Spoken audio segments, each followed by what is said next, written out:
Justice League, Gods and Monsters Wonder Woman backstory explored. In the alternate reality of DC's Elseworlds, Superman, Batman, and Wonder Woman are the three key characters who get new origin stories. Like that?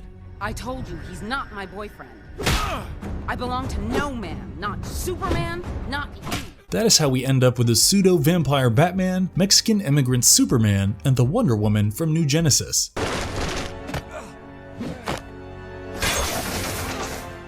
New Genesis is one of the two home planets of the New Gods, alongside Darkseid's Apokolips. The inhabitants have a physiology far superior than that of the strongest humans on Earth and live outside normal space and time. New Genesis is also ruled by Highfather, whose granddaughter Bekka is the Wonder Woman in this continuity. Watch your tongue, granddaughter.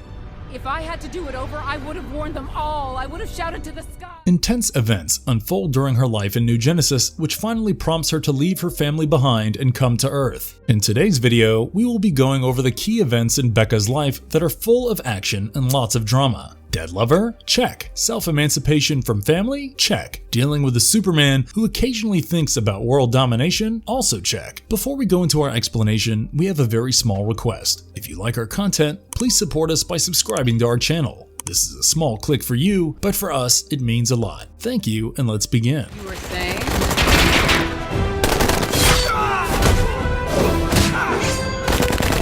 Justice League, Gods and Monsters, Wonder Woman origin. New Genesis and Apokolips were at war. This war had lasted for 1,000 years, but it was time for it all to come to an end with the help of a peace treaty. A treaty where Highfather's granddaughter Bekka would marry Darkseid's son Orion. However, Highfather was not interested in any union or peace and wished to use the wedding as a way to double-cross the Apokoliptans and kill them. Bekka was aware of this, and she also thought Orion to be different and more thoughtful compared to the other Apokoliptians. On the eve of their wedding, Orion broke the rules and the tradition of not seeing the bride and came to visit Bekka. He got Bekka on his astral glider and took her to a beautiful place. A place where he found refuge. Bekka was amazed to see the beautiful crystalline summit she was taken to, as prior to this she had no idea a place so beautiful existed in Apokolips. There will be treachery everywhere, and we must be prepared.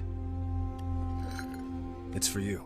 On that moment, Orion gave her a wedding gift, a beautiful and indestructible black sword forged by the finest swordsmith of Apokolips, and built into its pommel was a mother box which would allow Bekka to go wherever, whenever. It was a token of Orion's protection for times he himself would not be able to be there for her. The two of them then shared a sweet and romantic moment and kissed. During the wedding, things went smoothly as Granny Goodness pronounced Bekka and Orion to be one in spirit. Bekka was aware of Highfather's true intentions, but she wished for Orion to be spared, so she immediately tried to run away with him. Unfortunately, Highfather and his people soon began to murder the Apokoliptians, prompting Orion to run back to defend his planet. Ultimately, Darkseid was killed, and so was Orion. Bekka tried to save him, but she was too late. Grieved by Orion's death, she stood against Highfather and accused him of being a betrayer and a man corrupted by power. She went as far as claiming that she would have warned the Apokoliptians if she could do it all over again. In the end, she opened a boom tube using the mother box installed in her sword and disappeared.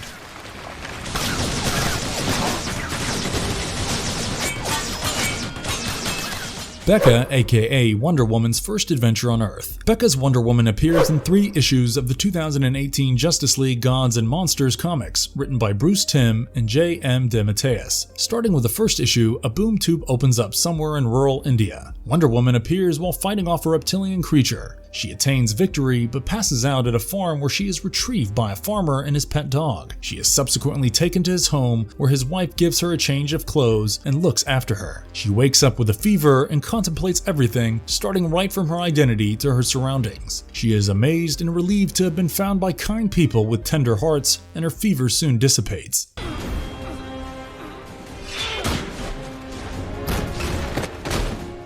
She is grateful to have escaped her cruel life and finds solace in this new peaceful environment where she does not understand the language of the people. Soon she goes outside to take a walk and comes across a statue of the Hindu god Ganesha. The planet she has arrived to is extremely foreign to her, but as she sees the god, it's almost as if she has a dialogue with him. She comes to the realization that she must have arrived on Earth instead of any other planet for the purpose of finding hope and a home. However, Earth isn't all sunshine and sparkles either. There's a dark side on Apokolips, but there is a darker side to Earth, one that cannot be pinpointed to a particular bad guy. Bekka contemplates the diabolical nature of the human heart, its excellence and beauty versus its brutality and savagery. She soon realizes that not the entire world is as kind as the ones who saved her life, but she sets on a journey to see it all. As another war threatens the world, Bekka decides to do something about it. However, she loses another lover, which prompts her to get more directly involved with the events on Earth. Sometime in 1964, she tries to save 2 black men from being killed. However, she fails to do so and in retaliation kills their killers. This only makes things worse as she finds herself being tormented by the violence inside others and also by the violence within herself.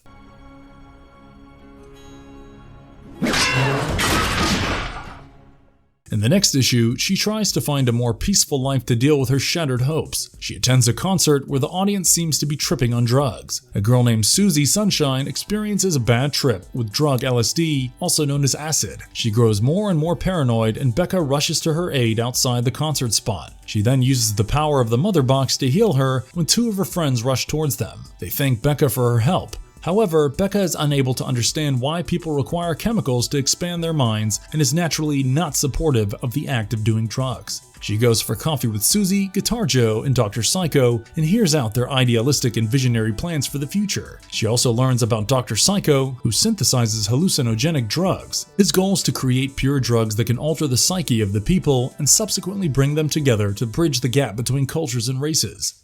You still have no idea? Never saw anything like them. They were using boom tubes. Had to come from you. Bekka accompanies them to their commune, where the people call themselves Harrys. Around this time, she also gets romantically involved with Guitar Joe and visits Dr. Psycho's lab where he synthesizes his drugs. Dr. Psycho's products, however, are meant to alter human consciousness, a plan that Bekka does not side with. The commune also has a very clear divide between the men and the women, as the women do not have much of a role rather than cooking and pleasuring their men. So when Bekka lifts a car from a ditch with nothing but one arm, the power structure and mindset prevalent in the commune shifts. Soon most of the women and even some men join Bekka's cause. She uses the power of the crystals created by the mother box to expand the consciousness of the people. This way, they do not even need drugs but are still able to push the perimeter of their minds. She also shares her wisdom and wins the people's trust and support. With more and more Harrys joining Bekka, there is now a gap between her and Dr. Psycho. She also does not trust the doc and one day checks in on his lab. There she finds several human beings who have been experimented on, living in terrible conditions and acting as subhuman creatures because of the chemicals. Dr. Psycho and Guitar Joe walk in on her having made the discovery, and the gap between them grows wider after she confronts them. Joe sides with the doc and says that he was trying his best to return those people back to normal. However, Bekka is completely against Doc, who apparently used to work for the mind control organization known as MK-Ultra. As she does not share their vision, Doc Psycho hits her with a psychic attack using a drug, and Bekka suddenly finds herself in a world she cannot recognize. The third issue takes off from here. Bekka sees herself in what is a fused New Genesis and Apokolips. She begins to imagine the Harrys that follow her as her enemies. However, Susie understands that something is wrong and calms her down. Bekka regains herself and not long after moves out of the commune with her followers to create a new commune. On the other hand, Doc Psycho uses the mother box crystals that Bekka left behind to spice up his experiments. Guitar Joe too becomes a subject, as Doc Psycho intends not to cure them but to make his subjects evolve. And Joe himself cannot stand by this plan of his, as he had originally intended for the people to be saved. That night, these evolved subjects that had turned into dangerous creatures attack Bekka's commune. With the power of a new god and a virtually indestructible sword, she is able to fight back. But she does not know how she could reverse the effects of the drugs. And then she sees Joe. She fights him off but wants to fix him first. So, when she sees a shard of crystal on his chest, she knows exactly what to do. The gemstone from the mother box was originally created with Bekka's hopes and dreams. As a result, she is able to use it to connect to Joe and the others and reverse Doc Psycho's psychotic experimentations. Meanwhile, Doc Psycho has emptied his lab and left no traces. In the end, Bekka leaves the commune for her own journey. Fry, bitch. Mind-blowing animated story of Bekka, A.K.A. Wonder Woman. Bekka's Wonder Woman went on to appear in the animated series Justice League Gods and Monsters Chronicles. In this show, each of the initial 3 episodes are centered around the alternate reality versions of Superman, Batman, and Wonder Woman. Wonder Woman appears in the 3rd episode. Here, Steve Trevor has been sent out on a mission to stop the terrorist organization known as Cobra from unleashing a destructive superweapon. When he gets captured, Wonder Woman arrives at the nick of time via the boom tube from her sword's mother box and saves him. What exactly are we doing here? She then kills the leader, but before going down, he activates his super weapon, which is revealed to be a battle robot called Giganta. Trevor insists that he can handle the mission by himself, telling Wonder Woman not to intervene. However, Giganta is way too powerful for him. With his back against the wall, he asks her for help, and she slices off its right arm. Wonder Woman engages in a battle with Giganta, and this time the fight is much more even. After being crushed into the wall, she uses the boom tube to teleport onto Giganta's head and pulls out the wiring, thus disabling the robot. You okay? Yeah.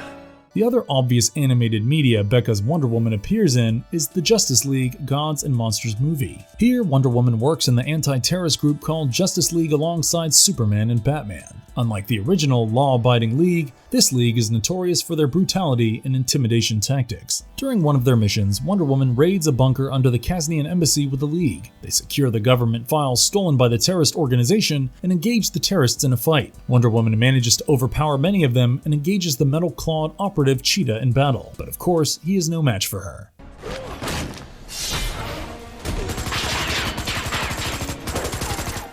Later, one of Will Magnus's androids blow up Silent Stone's laboratory. Wonder Woman goes to check out the remains of the laboratory with Superman himself, but finds themselves being framed for the murder of Stone and 2 others. She then seeks out Steve Trevor to find information on the matter. She intimidates him into telling her what is going on and learns that Ray Palmer has been found sliced in half, while her sword is believed to be the weapon used for the murder. She then groups with Superman and goes to find Batman, who is fighting off the real murderers at Beecher's mansion. And it was easy to guess why the League was being framed. The androids that had committed the murders were created to share their characteristics after all. They later find Magnus on the verge of death and bring him back to the tower. Batman recalls Magnus's words and remembers that the government was trying to replicate the technology of the boom tubes. And of course, the scientist involved with it all is Luthor, who wants to be able to neutralize the League if and when necessary. Steve Trevor and his forces are sent to demand for the League's surrender. The 2 sides eventually get into a fight. However, when Wonder Woman tries to create a boom tube, she realizes that the government is somehow blocking it. Thankfully, Luthor arrives in time and explains how Magnus was the one behind the massacre. He even reveals Magnus's true intentions, which was to link every mind on Earth into one by detonating a nanite bomb. Superman then goes against the droids, and Batman heads to confront Magnus and Platinum, that is the robot who pretends to be Magnus's wife. Just as Batman is about to be impaled, Wonder Woman saves him. She then goes against Platinum, but the robot is way too strong.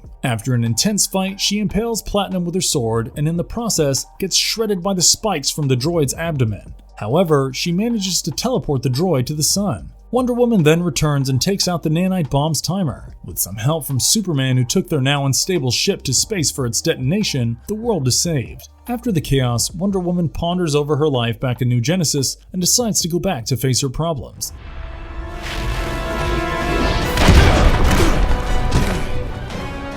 You're doing good.